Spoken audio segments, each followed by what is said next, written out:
When I was watching the live stream and saw those silhouettes appear, I couldn't help but think, who are these characters? Are they really going to be released in Natlan? And wait a second, is that Skirk? My mind was racing with questions. Could we actually be getting Skirk release in Natlan? In short, yes, Skirk and all of these characters will be playable in Natlan.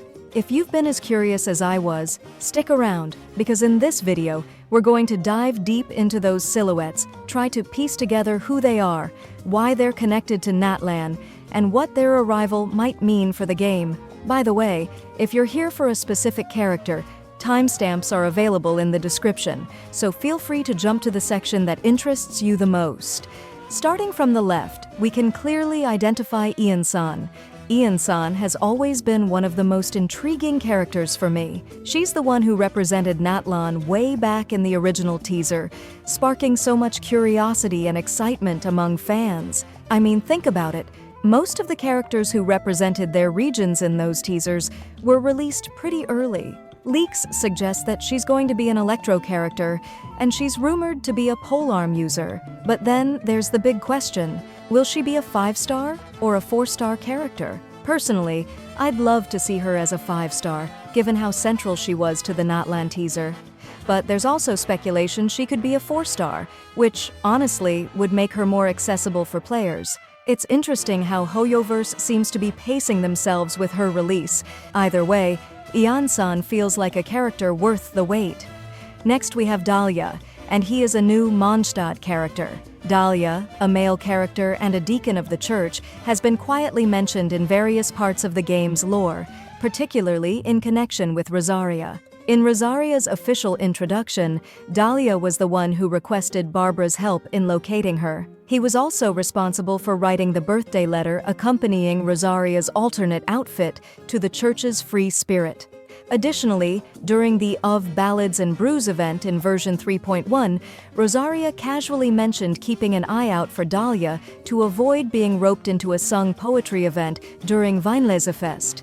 Despite being a background figure until now, Dahlia's established ties to Mondstadt and the church add layers to his character. It's intriguing to think about what role he might play in the game as a playable character. The third silhouette belongs to Ifa, a name that's been floating around for some time. Ifa seems to be one of the most intriguing characters in the upcoming lineup. In addition to the information we already have about him, there are new details that make him even more fascinating.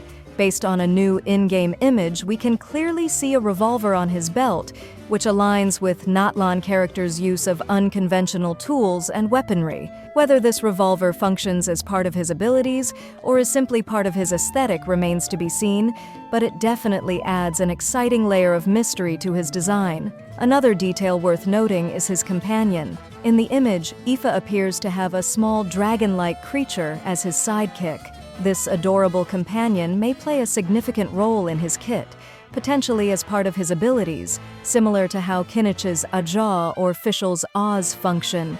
If this little dragon is integrated into Ifa's gameplay, it could add a unique playstyle, emphasizing synergy between the character and his companion. Now let's talk about one of the biggest surprises from the special program, Skirk. If you've been following Genshin's story, you'll know that Skirk is a huge deal. She's the mysterious mentor who trained Child in the Abyss, teaching him the skills that turned him into the fighter we know today. Her appearance in Natlan is completely unexpected since most of us thought she'd show up in Snezhnaya or beyond, considering her ties to the Fatui and Child. What's even more exciting is how powerful she is in the lore. Skirk once referred to Nuvalet as her equal. This is a big deal because Nuvalet is one of the strongest lore-wise characters we've seen so far.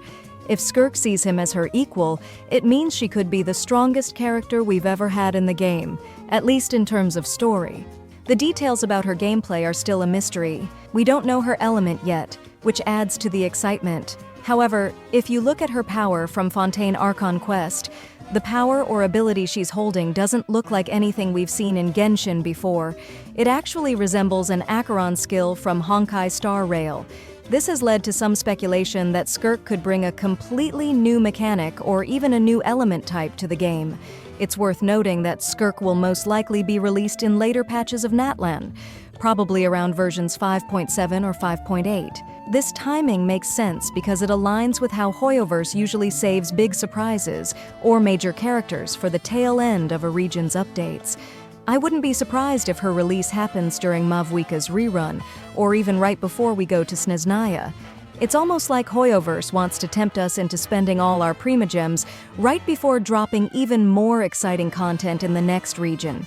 If this timing holds true, it's going to make the decision of whether to save or spend Primogems even harder, especially for players trying to plan their pulls. Skirk, being such a highly anticipated character, is sure to create a lot of buzz and excitement. After all, who wouldn't want to add one of the strongest lore-based characters to their roster? The remaining 3 silhouettes are a bit trickier to pin down. Among them, one is very likely Mizuki Ayano, an Inazuma character who's been rumored to join the standard banner.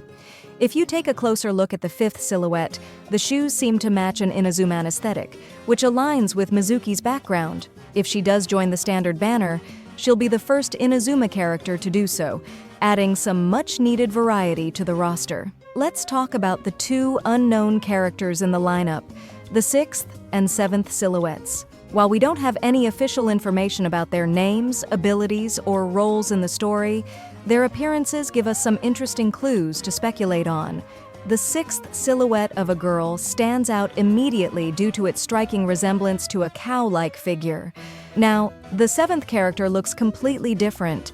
Her outline is slimmer, and they seem to have a graceful, calm vibe. This could mean they're tied to something more elegant, like ceremonies or rituals. Looking at the release schedule, it seems highly likely that all of these characters will be released during the Natlan arc.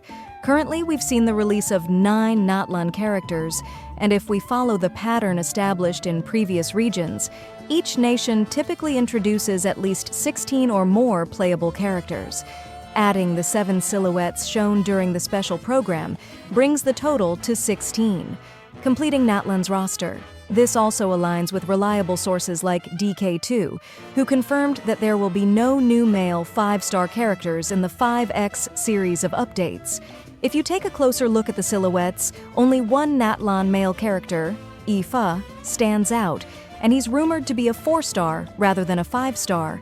This matches the unfortunate trend we've seen in Natlan so far, where male characters are noticeably underrepresented compared to female ones. I can't lie, Skirk being part of the lineup has completely blown my mind. She's one of the most mysterious and powerful figures we've heard about in the lore, and the idea of her finally being playable has me counting down the days. Plus, with all these other fascinating characters, Natlan is shaping up to be a region full of surprises. What do you think about Skirk? Are you as excited as I am to finally see her in action? And what are your thoughts on the rest of the silhouettes? Do you have any theories about the unknown characters? Let me know in the comments. I'd love to hear your opinions. If you enjoyed the video, don't forget to like, subscribe, and hit the bell so you don't miss any updates. Thanks for watching, and I'll see you in the next one.